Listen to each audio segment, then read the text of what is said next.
preocupes, cuando quiera, don Ignacio.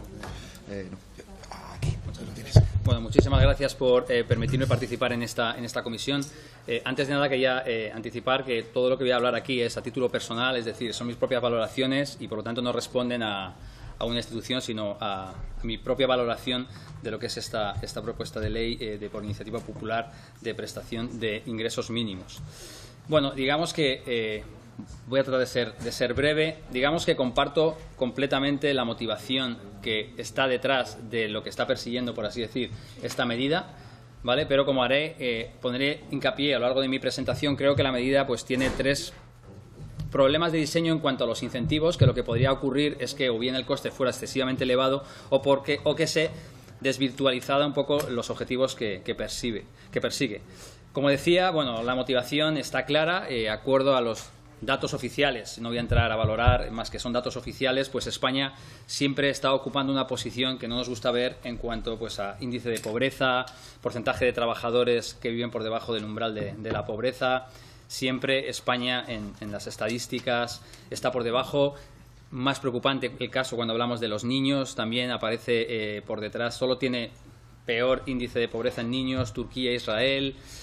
Cuando miramos lo que ha pasado con las personas en riesgo de pobreza, pues España está por encima de la media de la Unión Europea, según fuentes de Eurostat. Ha aumentado, bueno, como es lógico después de la terrible crisis que hemos pasado. También cuando vemos lo que ocurre antes y después de las transferencias sociales, es verdad que se corrigen las personas en riesgo de pobreza, pero digamos que no corrige tanto como corrigen otros países, ¿no? Es la diferencia entre los dos bullets que vemos aquí, pues sería antes y después. Lo reduce, pero no lo reduce tanto. Por lo tanto, yo creo que es un objetivo de primer orden y me parece una buena iniciativa tratar un poco de abordar este problema, al menos pues para situarnos en niveles de otros países de nuestro entorno. Claramente mucho de esto va a responder a uno de los problemas, creo yo, el más grave que tenemos, que es el de los parados de larga duración. Bueno, todos ya conocemos la historia, el boom, el pinchazo de la burbuja inmobiliaria ha llevado a personas sin apenas formación en sectores de futuro, pues hace pues que muchos de ellos pues lleven más de 2 años en el paro, concretamente 1.400.000 personas llevan más de 2 años en el paro. Las tasas de cobertura, estos son datos de acuerdo a la EPA, pues son muy bajas en cuanto va transcurriendo el tiempo. Digamos que las personas que se quedan allí tienen unas tasas de cobertura muy bajas del 21,8% según el último dato que ha publicado la EPA. Esto incide, por supuesto, en el índice de pobreza, salarios ingresos bajos y lo que es quizás más preocupante, el tema de la pobreza de los niños, ¿no? Por lo tanto, no voy a poner en duda el objetivo y la motivación que subyace para esta medida, ¿no? Entonces, digamos que el objetivo es claro, es garantizar unos ingresos. El objetivo es garantizar unos ingresos suficientes un poco para luchar pues contra la pobreza, principalmente infantil, ayudando a las personas con graves problemas de encontrar trabajo, los parados de larga duración. Por lo tanto, se trata de una propuesta que persigue un buen fin. Yo creo que la motivación es acertada, pero en mi opinión no está bien diseñada en cuanto a los incentivos. Y en esta presentación un poco intentaré ideas de cómo creo yo que podríamos hacer pues para que esté mejor diseñada y por lo tanto controlando un poco más su implantación en España. Bueno, esto todo el mundo lo conoce, pero bueno, voy a ir brevemente. Es una prestación que iría dirigida a personas en edad de trabajar, no personas ya que están jubiladas, tienen que residir en España de forma ininterrumpida por 6 meses, tienen que carecer de recursos económicos, aquí recursos económicos lo define de una manera muy particular, y no reunir los requisitos para percibir otro tipo de prestación contributiva o asistencial. Aquí me entra la duda, porque así no lo indica la ley, pero supongo que no sé qué papel juegan aquí las prestaciones de las comunidades autónomas, pero entraremos en un momento, porque al menos cuando yo lo he leído no me ha resultado muy claro, ¿no? Y para poder percibir esta prestación, digamos que tienes que estar 12 meses en el desempleo y, por lo tanto, pues ser ya un parado de larga duración. Para determinar los recursos, el límite de ingresos, pues es el 75% del salario mínimo a 12 pagas, sin tener en cuenta las pagas extraordinarias. Estamos hablando de 6.368 euros, pero esto no sería la renta familiar, esto sería la renta per cápita. Es decir, si tienes 3 personas, pues la renta, el del umbral de renta sería multiplicar este umbral, 6.368, por el número de miembros que tiene el hogar. No se tienen en cuenta las pensiones alimenticias, no se tienen en cuenta tampoco las personas en situación de dependencia, la ayuda a la dependencia y, como digo, tengo la duda, bueno, becas tampoco, me surge la duda de qué pasa con las prestaciones de las comunidades autónomas. La cuantía, digamos que es el IPREM, el 80% del IPREM, que si miramos a la situación actual estaríamos hablando que sería una transferencia por encima de 5.000 euros anuales, 5.163, y luego habla de un complemento adicional, no da detalles de a cuánto ascendería este complemento adicional. Yo, cuando hable un poco del coste, lo que haré será suponer pues, que es un 20%, pero lo pongo por poner algo porque no da información sobre cuál debería ser ese complemento. Las obligaciones de las personas son comunicar, bueno, por supuesto, tienen que comunicar cuál es su situación y luego debe participar tanto en las acciones de mejora de su ocupabilidad, es decir, cursos de formación, etcétera, así como deberían participar, bueno, en lo que les indican los servicios públicos de empleo. El régimen de incompatibilidades es muy claro y yo creo que es determinante a la hora de los incentivos y es no puedes percibir otra prestación contributiva y no puedes trabajar ni por cuenta propia ni por cuenta ajena. Es decir, trabajar es incompatible con esta prestación. Yo creo que esto es uno de los problemas que puede generar en cuanto a incentivos perversos de la medida. Y luego el tema de las infracciones, que también me referiré, dice pues que las sanciones que te pueden imponer es que se puede rechazar una empleada de oferta si es causa justificada, es decir, tiene que ser adecuada, y no queda muy claro qué es lo que tiene que ser adecuado. Y lo mismo ocurre con un curso de formación, es decir, estas personas, si están percibiendo la prestación y se las llama se les ofrece un empleo, podrían rechazarlo si se considera que no es adecuado, siendo esta palabra que no es adecuado pues muy ambigua y puede generar muchos comportamientos diferentes. Lo mismo ocurre cuando estamos hablando de los cursos de formación.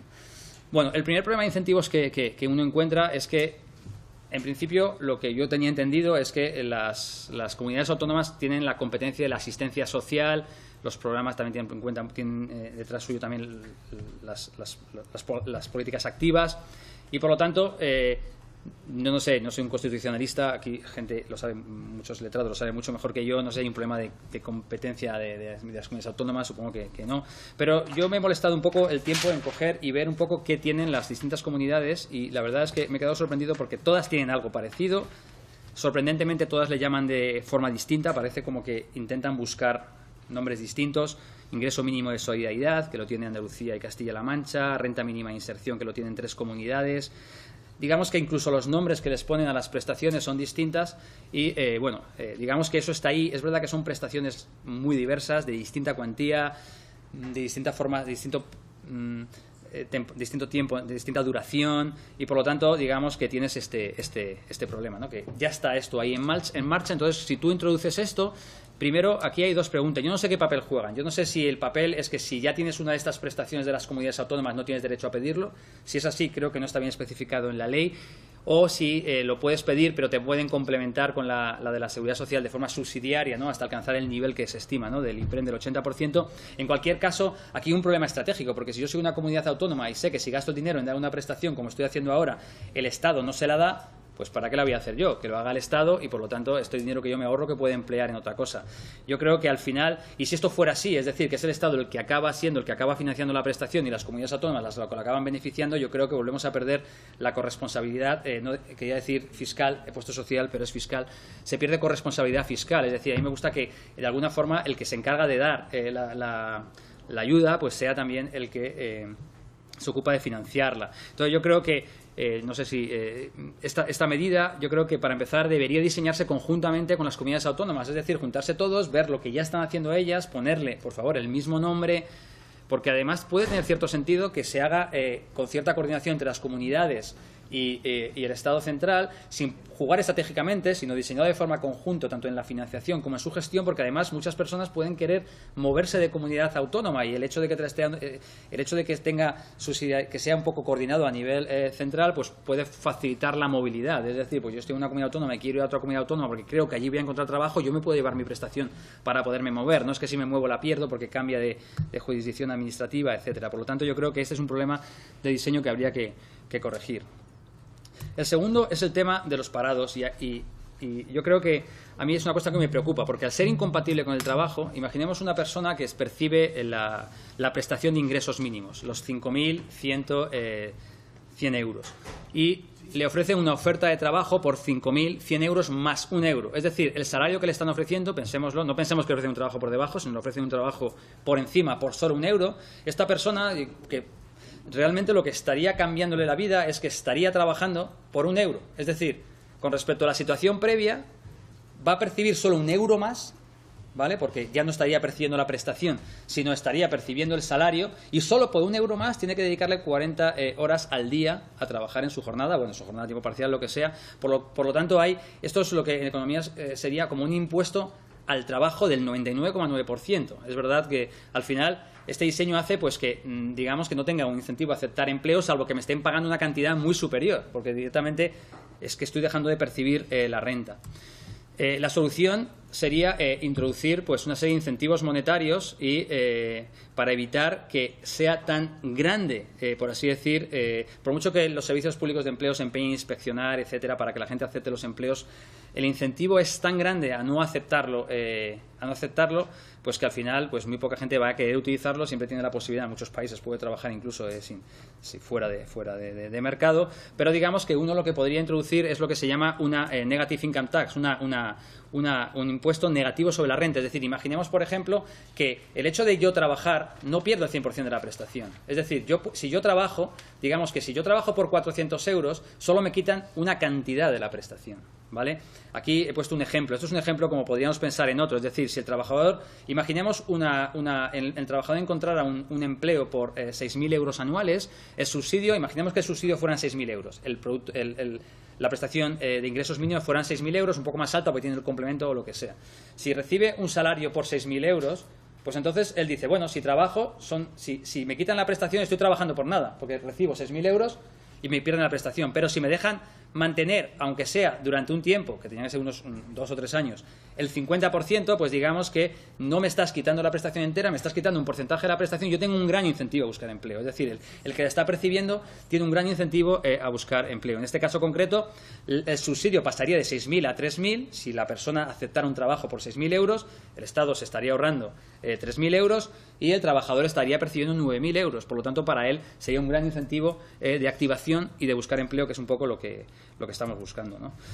Por otro lado, pues yo creo que habría que endurecer las sanciones de no aceptar, porque digamos que por un lado está la persona que está buscando empleo, ¿vale? Está buscando empleo como puede, sabe que tiene que recibir una oferta salarial tan alta para que le compense perder la prestación y aún así salir a cuenta, y por lo tanto para esto sería muy importante tener esta negative income tax diseñado así. Pero por otro lado, los servicios públicos de empleo, utilizando técnicas que ya están un poco por ahí como el perfilado, etcétera, pues podrían estar detrás de estos parados de larga duración ofreciéndoles empleos. Claro, si le ofreces un empleo y él lo rechaza porque no lo considera adecuado, yo creo que esto no debería ser así. Es decir, si tú tienes un parado de larga duración, no tienes ningún tipo de prestación, te ofrecen un contrato laboral dentro del Estatuto de los Trabajadores que cumple todos los requisitos que requiere el Estatuto de los Trabajadores, la negociación colectiva o lo que se establezca, debería ser muy difícil esto de que sea adecuado o no. Yo creo que no, debería obligarle a cogerlo. Y lo mismo pasa con los cursos de formación. Si el Servicio Público de Empleo diseña planes de formación mirando el perfilado y entiende que a una persona con las características concretas que está percibiendo esa prestación de ingresos mínimos le vendría bien un curso de formación, porque así lo establece las técnicas de perfilado que tiene el Servicio Público de Empleo, y le apunta ese curso de formación para que encuentre un empleo en el futuro, tiene que ir al curso de formación. No puede ser que no que diga que no va. Por lo tanto, las sanciones deberían ser, creo yo, mucho más que las estándares que tenemos para la prestación por desempleo contributiva, que cuando es contributiva, digamos que hay cierto margen, porque cuando una persona es despedida y tiene una prestación contributiva, está pensado, digamos, para que este tiempo pueda encontrar una buena oferta de trabajo. Pero aquí ya estamos hablando de personas que llevan mucho tiempo sin trabajar y, por lo tanto, no tiene mucho sentido que pueda rechazar empleos. El segundo problema de incentivos es con los inactivos. Supongamos ahora mismo una familia que tiene una persona que está inactiva, está en edad de trabajar, es inactiva, perdón, y no tiene ningún interés en trabajar, ¿vale? Pero le dicen, bueno, si tú te tiras 12 meses en el paro, aunque tú no quieras trabajar, te van a dar esta prestación de ingresos mínimos. Entonces, hagamos un poco los cálculos. Es decir, si tengo un hogar con 2 miembros, en los cuales uno está trabajando y el otro no está trabajando porque es inactivo, digamos que la renta del hogar tendría que ser, si la renta del hogar es inferior a 12.737 euros, pues digamos que esa persona que no quiere trabajar se apunta al paro espera durante 12 meses y ya puede percibir esta prestación. Si estamos hablando de un hogar con 3 miembros, imaginemos una pareja en donde el hombre no trabaja, la mujer sí trabaja y tiene un hijo, este miembro del hogar, es decir, el hombre que no está trabajando, si la renta del hogar son 19.000 euros, simplemente apuntándose al paro, 12 meses, percibiría también esta prestación. Si el hogar son 4 miembros, una pareja con 2 hijos, esta renta, digamos que tenía que percibir la familia, son 25.000 euros, simplemente tiene que apuntarse al paro, esperar 12 meses y ya percibir esta prestación para siempre. Si uno mira, se hace la siguiente pregunta: ¿cuántos hogares potencialmente podrían tener inactivos que podrían beneficiarse de esta prestación? Y miramos la encuesta de condiciones de vida, son cálculos que me ha hecho un amigo Florentino Fregueroso. Lo que veo es que en total, pues estaríamos hablando de que simplemente un miembro inactivo, porque podría haber hogares que tuvieran 2, estaríamos hablando que hay 1,3 millones de personas inactivas. Ser inactivo quiere decir que no están buscando empleo y están parados, pero no buscan empleo, que simplemente, ante la llamada de esta prestación, pues se apuntarían al desempleo, esperarían 12 meses y percibirían la ayuda. Estamos hablando, en este caso sería 1,3 millones, y es una cifra, son datos calculados para el año 2015, nos faltarían los últimos datos, yo creo que ha venido una persona antes que yo que tiene mejor capacidad para dar estos números que los he dado yo, pero estos serían los que te salen simplemente utilizando las condiciones de la encuesta de condiciones de vida, que tendrían potencialmente capacidad de activación. Entonces, digamos que existe un incentivo. Hay que controlar, digamos, por así decir, los miembros del hogar. Tienes que tener un absoluto control, porque si tú incorporas un nuevo miembro a tu hogar, pues digamos que la renta per cápita de ese hogar cae y puede facilitar que otra persona se acceda, se active y tenga derecho, otro inactivo tenga derecho a poder adquirir esta prestación. Entonces, digamos que yo creo que la forma de atajar esto, al menos en una fase inicial, es controlar mucho el colectivo potencial al cual se puede percibir esta ayuda. Es decir, yo creo que al final solo 12 meses pues me parece poco tiempo por el efecto llamada que puede generar. Y si tú quieres controlar el gasto desde el principio, podrías estar pensando en más de 2 años, que normalmente o que haya trabajado previamente, porque si era trabajado previamente, digamos que ya ha trabajado, y por lo tanto un inactivo que se quiera incorporar si nunca ha trabajado, pues digamos que pueda tener más dificultad. Y por lo tanto, si tú restringes el colectivo para evitar este juego estratégico, puedes controlar el gasto y puedes, digamos así, implementar o introducir progresivamente ampliar. Si ves que el gasto lo tienes controlado, vas ampliando el colectivo, digamos, para evitar pues tener el fraude o tener un exceso de gasto, ¿no? Porque, como veremos al final el gasto tiene un coste de oportunidad, no es que se pague y ya está. Y luego, bueno, el régimen financiero, evidentemente no hay una cotización para esto, son la Ley de Presupuestos Generales del Estado. Entonces, ¿cuál sería el coste estimado de esta medida? En el preámbulo de la ley, ellos ya dicen, los que han hecho hablan ya, digamos, de en torno a 9.000 o 11.000 millones, porque dicen que hay 1.800.000 hogares cuya renta per cápita es inferior a esto. Digamos, el número que dan ellos directamente, solo hay que multiplicar la prestación con el número, estaríamos hablando de 1% del PIB, ¿vale? Si uno lo mira y dice, bueno, vamos a ver, voy a hacer aquí otras cifras sencillas de hacer. Es verdad que esto requeriría un análisis mucho más en profundidad, mucho más en detalle para ver exactamente cuál sería el coste final, pero uno mira la EPA del tercer trimestre y hay 1,5 millones de parados de más de un año. Estos serían potencialmente beneficiarios de esta ayuda. Lo mismo me ocurre con 1,3 millones de inactivos que podrían activarse con la ayuda. Es verdad que habría que esperar un año para que estos se pudieran beneficiar de la ayuda. En cualquier caso, pues estaríamos hablando, según los cálculos, pues en torno a 8.000 millones sin complemento, con complemento 9.000 millones, y podría llegar a los 17.000 millones. Son cifras provisionales que he calculado yo, pero digamos que bueno, seguramente se podrían refinar, pero yo creo que difícilmente estaríamos, sin cambiar el diseño de esta ley, estaríamos muy lejos de estas cifras. Pero bueno, yo creo que está bien que alguien con más capacidad que yo pues haga todos estos números. Y luego, digamos que por último, y esto es lo más importante, es decir, al final los economistas solo tenemos sentido en un mundo con escasez de recursos. O sea, si aquí no hay recursos, si tuviéramos un mundo de recursos ilimitados, pues a mí, pues bueno, podemos dar el dinero que queramos a quien queramos, pero los economistas tenemos siempre la oscura tarea de ver qué es lo que pasa cuando los recursos son limitados. Por eso digamos que se nos llaman, a mí me gustaría vivir en un mundo con recursos ilimitados, pero es el mundo en el que vivimos, igual que, digamos que lo que está claro es que España, tenemos que mirar la situación de España, y lo que está claro es que España no tiene, que la crisis fiscal de España no está resuelta. Está lejos de estar resuelta.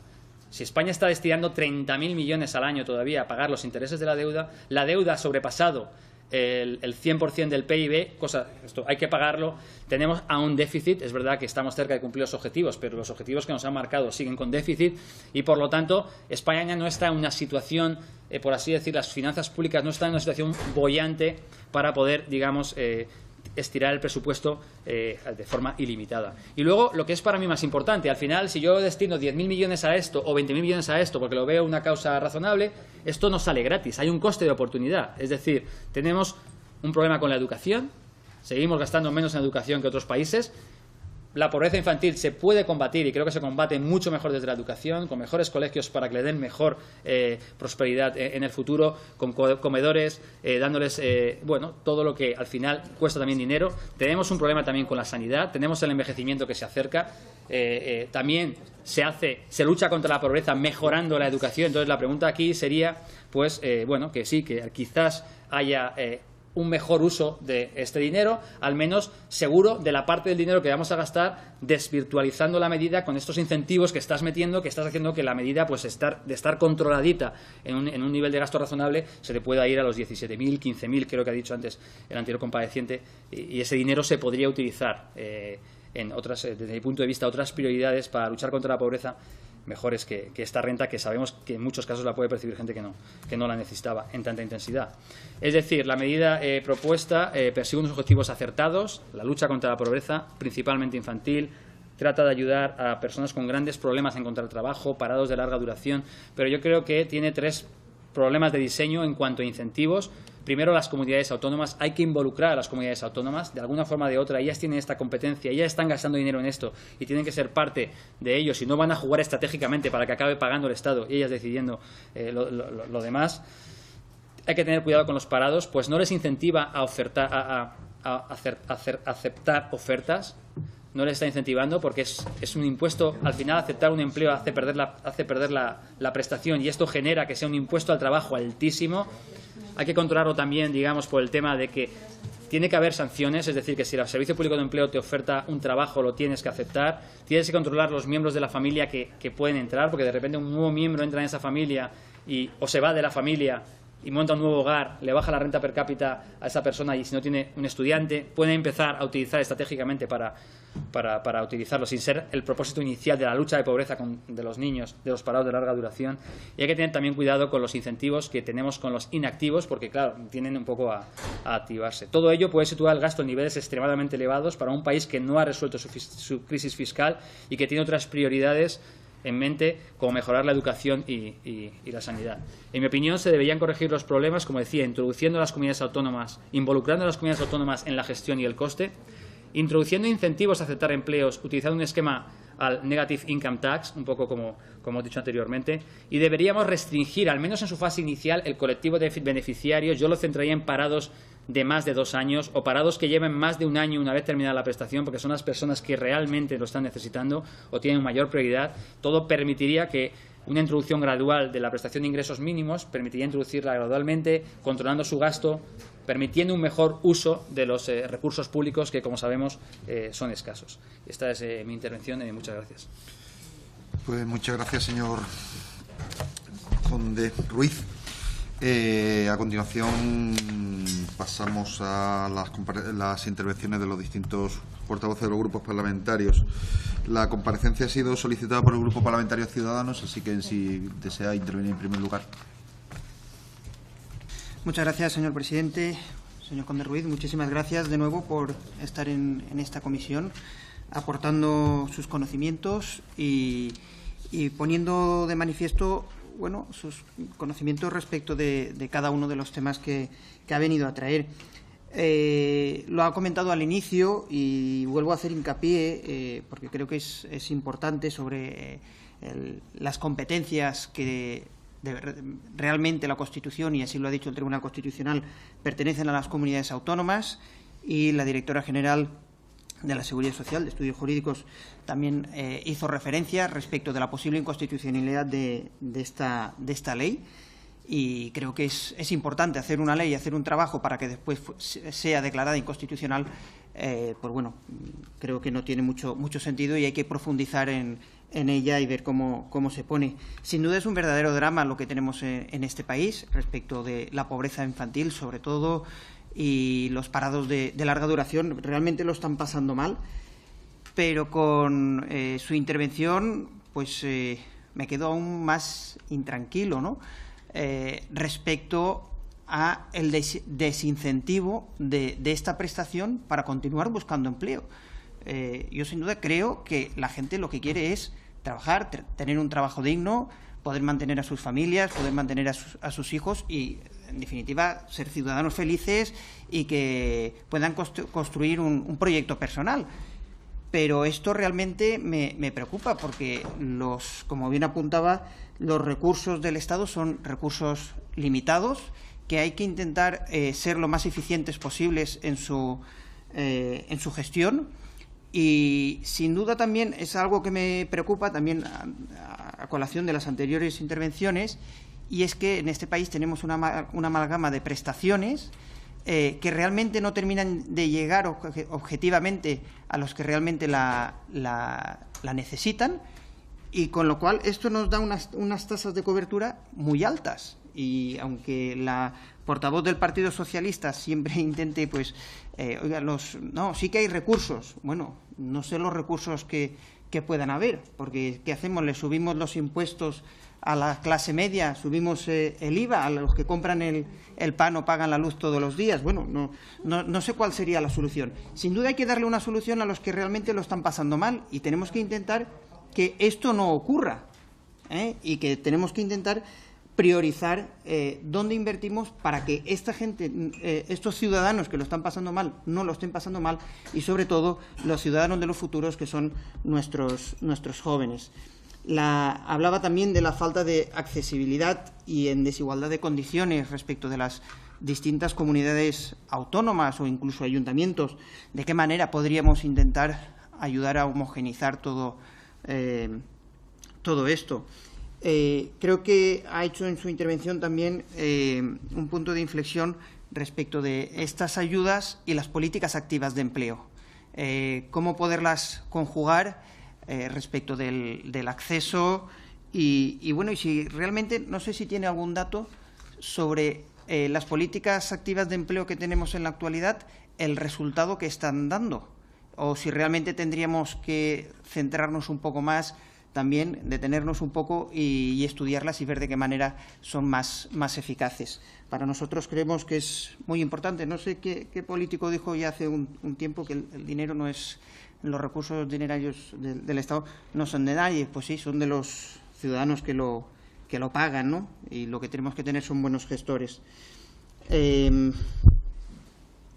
Respecto de las sanciones que hablaba, no sé si nos podría profundizar también un poquito más de cómo intentar evitar el posible fraude. Y yo creo que respecto del fraude también existe en la actualidad. Hay mucha gente que puede trabajar por horas o puede tener algún empleo, pero como no le permiten compatibilizar con ciertas ayudas o ciertas prestaciones, pues o trabaja en negro en la economía sumergida o simplemente no acepta el empleo. Tenemos que intentar que todo el empleo, todo el trabajo que haya aflore, que todo el trabajo que haya se haga con seguridad y que coticen a las arcas de la seguridad social. El problema, creemos, que tampoco es solo de la cantidad que invertimos, sino de dónde lo invertimos. Y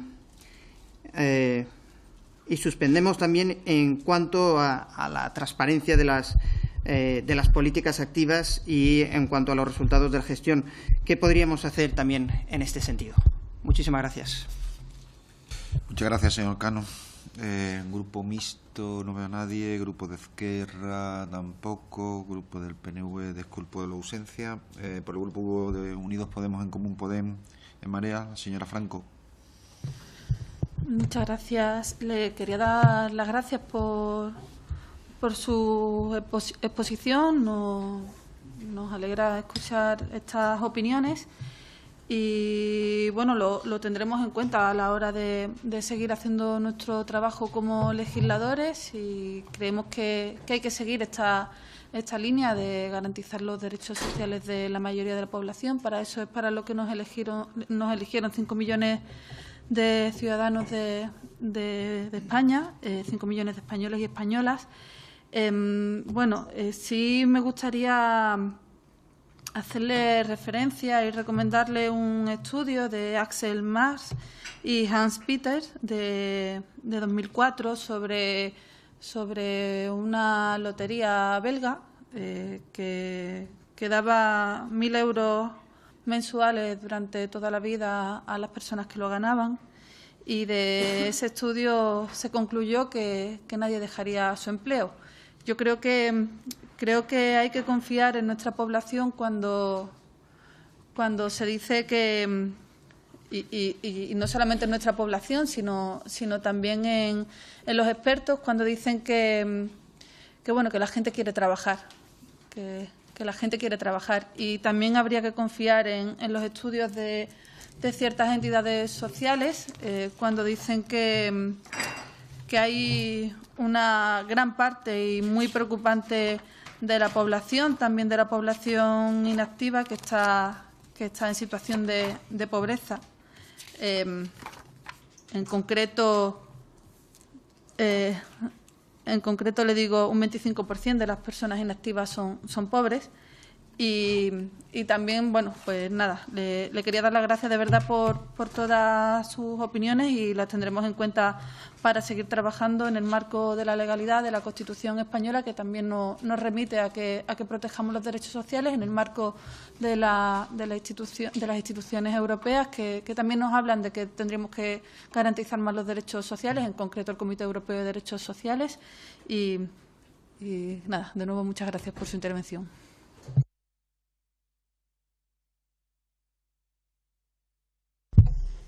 Buenos días y muchas gracias, señor Ignacio Conde Ruiz, por acompañarnos esta mañana.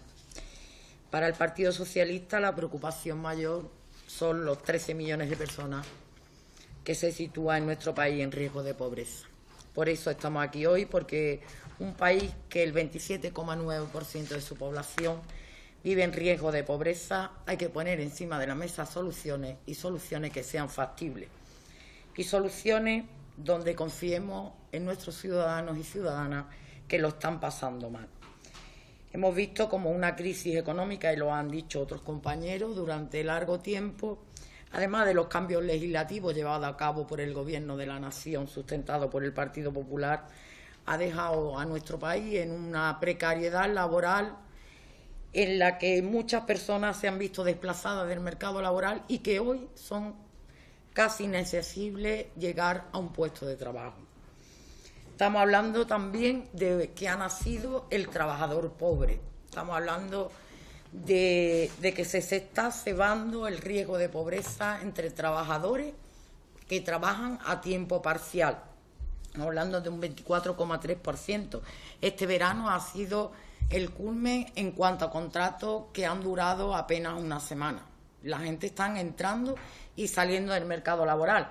Veo acertada su propuesta de trabajar y que sea compatible esta medida con el trabajo, porque estamos yendo hacia un modelo de trabajo en el que la gente se encuentra muy insegura y en ese umbral de pobreza o dentro, sumergido en la pobreza. Y creo que tenemos que poner medidas sobre la mesa para remediar esto. Ya nosotros, el Partido Socialista, hemos presentado una enmienda en la que queremos que sea compatible el poder recibir esta renta y también trabajar. Lo que pedimos, que la Administración sea ágil para que, si el trabajador tiene que salir y entrar del mercado laboral, siempre le sea ágil el volver a la totalidad de la renta, como bien propone usted, o una parte de esa renta en el momento que entre y salga del mercado laboral. Porque sí le quiero decir que la exposición, y es una crítica que le quiero hacer, ya que usted ha dicho que es una opinión personal suya, he leído mucho sobre estos incentivos que usted ha plasmado de algún artículo, pero hoy ha manifestado usted aquí como si el parado sea un culpable por la situación que vive. Y que aquí lo ha plasmado usted, lo ha recogido también Isabel en su intervención. Ha dicho usted, no, porque tenemos que poner medidas muy drásticas para que nadie quiera vivir del sistema. La gente no quiere vivir del sistema. Mire usted, hay que estar más en la calle y hablar con la gente. La gente quiere trabajar, porque el trabajo dignifica, cosa que hoy no está haciendo el trabajo. Hemos perdido el nuevo trabajo que tiene este país, lo que está haciendo, que antes dignificaba la vida de las personas y ahora, en muchas ocasiones, lo que está haciendo es empobreciendo a las personas porque difícilmente tiene acceso a un puesto de trabajo y cuando lo tiene gana tan poco que tiene que recurrir al comedor social o al economato. Y eso es lo que estamos viendo y nos está diciendo Cáritas y otras entidades. Por eso le recrimino las palabras que usted ha dicho, donde parece que la persona parada simplemente quiere vivir del sistema y no buscar un empleo. Yo creo que la persona parada quiere tener un empleo y si no tiene ese empleo y no tiene para darle de comer a sus hijos ni para poderlo vestir, para ir a un colegio, como usted bien dice, que tenemos que garantizar la educación, garanticemos la educación y también la sanidad, pero garanticemos que ese niño tenga 3 comidas al día también y que ese niño tenga para vestirse y poder ir a ese colegio, pues también. Yo creo que todo es un conjunto. Y esta medida no se puede ver aislada, se tiene que ver dentro de ese conjunto.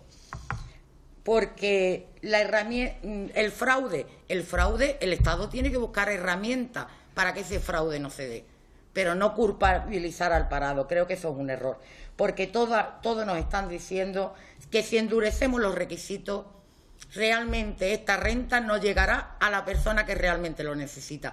Luego tenemos que buscar el equilibrio.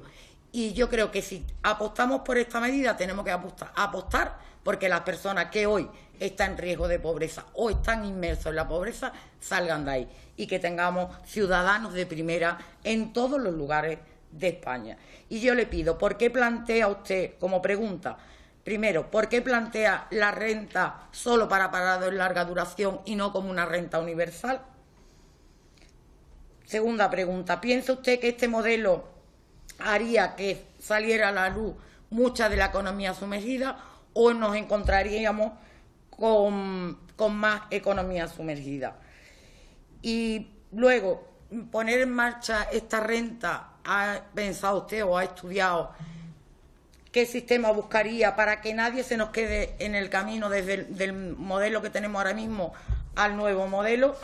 En cuanto a lo de las comunidades autónomas, piensa que se podría complementar por parte de las comunidades autónomas, porque la ley lo permite, de que las comunidades autónomas puedan tener un complemento. Un ejemplo de ello es la comunidad autónoma de Andalucía, que con la pensión no contributiva, cuando vio que había que dignificar el trabajo de esas personas, le dio un complemento y el Tribunal Constitucional le reconoció que tenía competencia para ello. Por eso yo le pregunto, señora, ¿las comunidades autónomas podrían completar algunas de ellas, las que hemos visto que peores condiciones tienen?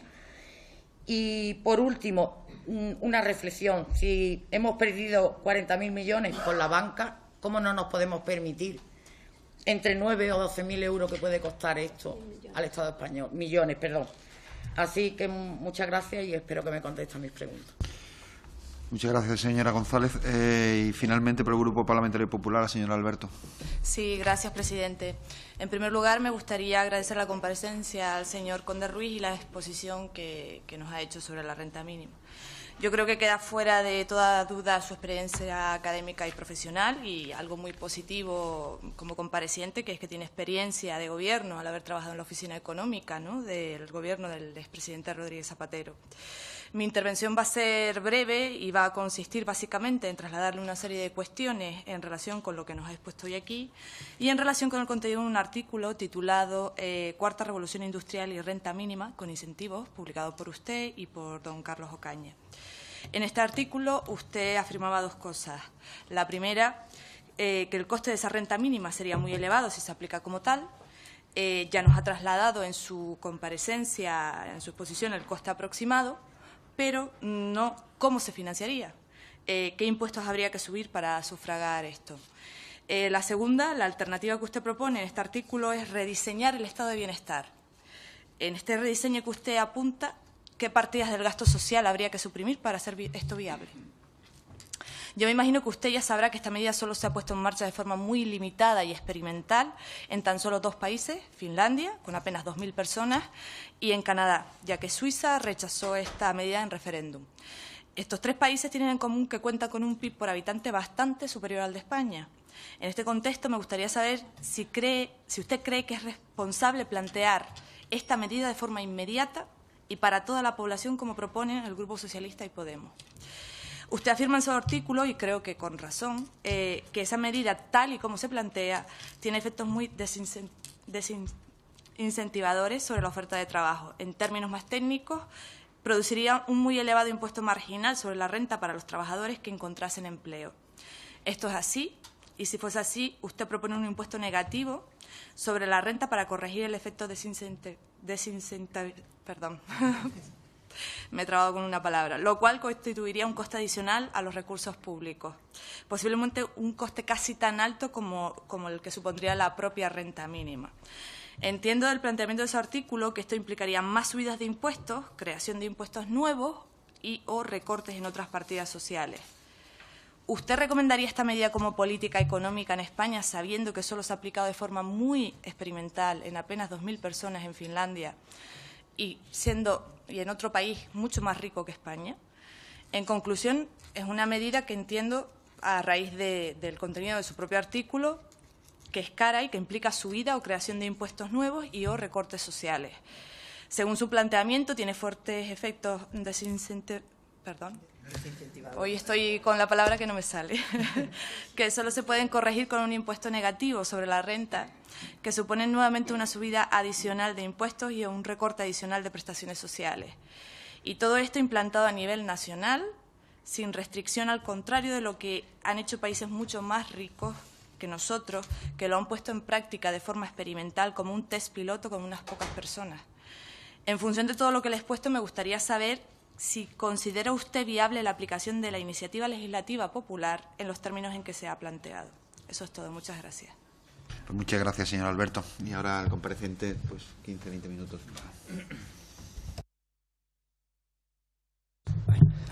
Bueno, primero, muchas gracias a todos por las preguntas que me habéis planteado. Voy a empezar un poco en el orden en el que han venido. Yo creo que las comunidades autónomas, de alguna forma o de otra, hay que involucrarla. Yo creo que eso en la gestión y en la financiación. Es importante, yo creo que, y esto es otro debate, pero yo creo que también el debate de la financiación autonómica, cuando se plantee, hay un problema de corresponsabilidad fiscal que hay que corregir. Es decir, sabemos los economistas que para que el gasto se implemente de forma más eficiente, tienes que ser corresponsable en su financiación, porque si no, todo el mundo entiende lo que yo pido más gasto y si luego lo pagan otro. Yo creo que esto entra en el sentido común y, por lo tanto, las comunidades autónomas tienen, de una forma o de otra, más allá de los problemas constitucionales que a mí se me escapan, tienen que estar involucradas porque esta es una de sus competencias y si no, lo que ocurrirá es que acabarán jugando estratégicamente, no gastando recursos en estas cosas y esperando que el Estado sea el que las financie. El problema principal de esta medida, y un poco habéis hecho todos mención a ella, es el tema de los incentivos. Es decir, es que al final yo no creo, y pido disculpas, luego te las pediré otra vez, yo no quería hacer ver que los parados sean malas personas. Yo creo que las personas responden a incentivos, al menos eso es lo que yo veo en los datos. A mí me encantaría que las personas fueran todas maravillosas, todas cumplieran con lo que tienen que cumplir. A mí me encantaría ver eso, pero realmente si al final tú recibes una prestación, la que sea, y te ofrecen un trabajo por el mismo nivel de la prestación y tú pierdes esa prestación, seguramente algunas personas la podrán aceptar el empleo, pero muchas otras dirán, voy a trabajar yo por nada más, es que no estoy llevando nada nuevo a mi familia. Seguramente tendré algunas opciones como dedicar más tiempo a mejor a estar con mis hijos, a enseñarles, a hacer los deberes. No sé qué tendrás que hacer con el tiempo, pero trabajar para no ganar nada, hay gente que lo hace y yo estoy de acuerdo, pero en la gran mayoría pues responde a incentivos y por lo tanto lo único que hay que hacer es darse cuenta que esto puede ocurrir y, bueno, pues hacerla que sea compatible en incentivos. Es decir, que yo no pierda la prestación si encuentro un empleo, tampoco sería justo que me la dieras entera, entonces digamos que tiene una especie de complemento que al final acaba siendo una persona que a lo mejor empieza con una renta como esta, encuentra un trabajo y esta renta se convierte en un complemento salarial. Yo creo que ya hay ideas sobre esto en la mesa en el Parlamento, pues es lo mismo. O sea, es que al final estamos un poco hablando de lo mismo. Digamos que el principal problema es ¿de dónde sacamos el dinero? ¿No? Es un poco el problema de que el dinero no viene de gratis, el dinero tiene un coste de oportunidad, el dinero hay que recaudarlo, el dinero luego hay que gastarlo en una cosa, y si lo gastas en una cosa, no lo gastas en otra cosa. Eso todo el mundo también lo entiende, y por lo tanto es una cuestión de prioridades. A lo mejor es verdad que a lo mejor te gustaría hacer una cosa, pero a lo mejor hay otras cosas que te gustaría hacer con una mayor prioridad. Y yo creo que eso es un poco lo que intentaba hacer ver en mi presentación. Es verdad que las políticas activas son cruciales, es decir, y sabemos que no están funcionando, porque al final el problema está ahí, es decir, hay muchos trabajadores, todos ellos llevan más de 2 años en el desempleo, por lo tanto, si tú te quieres centrar en ese colectivo que llevan mucho más de 2 años en desempleo, tú puedes poner este requisito, porque vas a ir a esas personas, son personas que estaban en el sector de la construcción, que fueron despedidas y llevan ahí mucho tiempo desempleadas. Claramente la ayuda en per se no le va a solucionar la vida, debe estar compaginada con una política activa de verdad. Es decir, y para esto pues también va a requerir meter dinero en las políticas activas, diseñarlas mejor, etcétera, porque al final tú percibes la prestación, pero tú te gustaría trabajar, y el problema es que tienes que reciclarlos profesionalmente, y por lo tanto la ayuda y la política activa tiene que estar integrada, y por lo tanto no puede ser que un trabajador diga que no quiere hacer una formación. Es verdad que a lo mejor en el mundo ideal pues todos los parados de larga duración cogerán la acción formativa, y por lo tanto ponerlo en la ley, pues simplemente tú lo pones. Si no coge la acción formativa, no tiene prestación. Vale, oye, a lo mejor el desempleado se puede ofender y decir, oye, ¿y por qué me lo pones eso así? Si yo sé que voy a hacerlo. Digo, bueno, yo lo pongo, sí, y no pierdes nada, porque al fin y al cabo, si todo el mundo es tan bueno para hacerlo, pues digamos, y lo mismo pasa con una oferta de empleo. Es verdad que dices, no, es que todo el mundo acepta una oferta de empleo. Pues si el Servicio Público de Empleo te oferta una oferta de empleo, o la aceptas o te quito la prestación. Lo puedes poner. Es verdad que tú dices, si es que lo va a aceptar seguro. Si es que seguro que lo va a aceptar, vale, pues tú lo pones. Así por lo menos controlamos el gasto y tienes un mayor control de siempre que sea adecuada, que sea dentro de los límites que establece el Estatuto de los Trabajadores, que si nos parece que se explota con el Estatuto de los Trabajadores, pues cambiamos el Estatuto de los Trabajadores, más trabajo por delante, siempre y cuando sea en la misma región, porque a lo mejor no se puede ir a trabajar a un sitio, pero quitando la distancia no se me ocurre otro inconveniente para que una persona acepte un empleo, ¿vale? Efectivamente, una vez que tienes que decidir, aquí es una cuestión de coste de oportunidad y de prioridades, ¿vale? Eso está claro. Respecto a lo que me planteabas, efectivamente, yo no sé exactamente cómo es este experimento, pero digamos que aquí hay dos cuestiones. Si a mí me das 1.000 euros, porque me toca la lotería esta, ¿no? También lo del Nescafé que te dan para toda la vida un sueldo, que está bien como lotería. Si tú no me lo quitas y yo encuentro trabajo, pues yo claro que voy a buscar trabajo. Yo voy y busco trabajo, porque digamos que 1.000 euros no tiene un efecto renta tan grande para dejar de trabajar. Si en el diseño de esta lotería te doy 1.000 euros, pero si encuentras trabajo te lo quito, pues depende. Si estamos hablando de una persona que su salario que podría alcanzar en el mercado es muy bajo, te puedo asegurar que no va a trabajar por ganar menos de 1.000 euros. O sea, imagínate una persona que le ofreces 850 euros en el mercado y sabe que si le das esa cantidad tiene que renunciar a 1.000 euros para toda su vida. Pues sinceramente me gustaría ver los números de este experimento. Estoy seguro que si se la quitan no va a aceptar un empleo. Claro, si tu capacidad, si me toca a mí que mi salario es más alto, que tengo la suerte que tengo un salario más alto, pues seguramente trabajaré, porque claro, son 1.000 euros, tengo que renunciar a un salario más alto. Digamos que los trabajadores a los que les desincentiva son aquellos que tienen unos ingresos bajos o por debajo de esa prestación. Tendría que ver los números. Y por lo tanto, yo creo que sí que la gente quiere trabajar, pero quiere trabajar por algo, no quiere trabajar por nada. Entonces, si al final es un poco lo mismo, o sea, todo el mundo quiere trabajar, pero por eso teníamos que meter este esquema con el Negative Income Tax para que cuando trabaje pueda ganar más de lo que le da la prestación. Y es un poco el problema de diseños que habíamos hablado anteriormente. Efectivamente, yo creo que me parece muy acertado, no he visto cuáles son las enmiendas que habéis introducido, pero que se tenga que ser compatible con el trabajo. Yo creo que esto todo el mundo lo entiende y me parece que efectivamente en España, pues lamentablemente la gente trabaja y es pobre, pero esta prestación no es para la gente que trabaja, porque se la dan solo, en principio tal como está diseñada, el problema de trabajar y recibir un salario bajo, mucha rotación laboral, todo esto va para aquellos que llevan 12 meses sin trabajar en principio. Digamos que no va para, en principio tal como está diseñada, no va para ellos, pero sí que es un problema que tenemos y a lo mejor sería cuestión de integrarlo a lo mejor con el complemento salarial y meterlo todo junto y digamos que sería lo más razonable. Pido disculpas otra vez si yo he hecho hacer ver que un desempleado es mala persona o yo que sé, o que no acepta un empleo. Yo lo he hecho en general incentivos a los que responden las personas en general cuando nadie trabaja por nada y por lo tanto si yo soy un desempleado y yo percibo una prestación y si encuentro un empleo que me da un salario similar a esa prestación, pues al final estaría trabajando por nada. A efectos prácticos yo trabajo por nada, salvo que la prestación tenga un límite en el tiempo, pero aquí entiendo que es indefinida para toda la vida. Si tú me dices, no, esta prestación son solo 2 años. Si son solo 2 años, claro, me ofreces una oferta ahora, digo, ostras, es que a lo mejor solo son 2 años, pero esta es para toda la vida y por lo tanto estos incentivos sí que hay que tenerlos en cuenta. Claro, yo no tengo una receta mágica, tienes un trade-off, como todo hay. Si yo quiero asegurarme que toda persona pobre va a recibir un ingreso, tengo que gastar muchísimo dinero que mucha gente se va a aprovechar del sistema. A lo mejor hay gente que piensa que no va a ser así, que realmente nadie se va a aprovechar del sistema. Yo creo que va a ser así, por lo tanto, lo que yo proponía es que empecemos a implementarla poco a poco. Que a lo mejor tienes razón, igual la empiezas implementando para parados de larga duración y ves cómo va funcionando y si ves que realmente está funcionando, le vas dando, pero la vas ampliando el colectivo. Pero digamos que al final, si tú quieres abarcar toda la pobreza, pues realmente se la tienes que dar a gente que la necesita y a gente que no la necesita. Va a ser así. Entonces, tienes que diseñarlo correctamente. Por supuesto, hay un tema que es el que más me preocupa a mí, que es el de los niños y la pobreza infantil. Pero tú tienes instrumentos que vayan dirigidos solo a ellos. ¿Por qué no das ayudas para comprar uniformes, ayudas de comedor, ayudas que solo ellos se van a beneficiar? Estos no tienen problemas de incentivos, porque va a ellos. Y eso es mucho más barato de implementar. No que tienes que dar una renta muy alta a todo el mundo para que entonces garantices que todo el mundo le tiene que pagar.